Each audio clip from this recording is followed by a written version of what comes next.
En vacances au ski dans les Alpes françaises, mon ami allemand me demande « On se fait un après-ski tout à l'heure ?»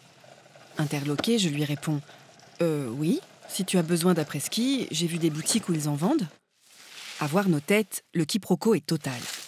Pour la Française que je suis, il ne fait aucun doute qu'il me parle des bottes fourrées que l'on nomme après-ski en français et Schneestiefel en allemand.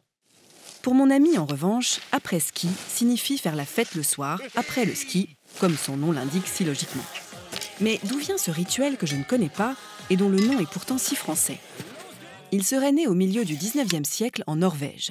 Après une journée de ski, les skieurs s'invitent souvent à la maison pour manger une épaisse soupe de pommes de terre accompagnée d'une bonne dose d'aquavit. Puis, quand le premier club de ski alpin est fondé à Glaris, en Suisse, en 1893, un skieur norvégien aurait apporté une bouteille de schnapps et ainsi importé le rituel de boire après le ski.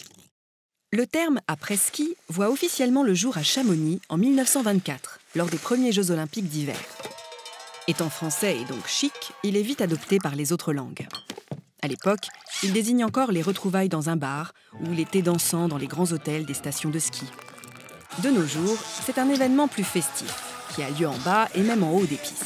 Souvent, une musique de qualité assez relative abreuve une foule agglutinée autour d'un bar, on boit, on danse sur les tables en bottes de ski, et à la fin, certains descendent les pistes complètement saouls.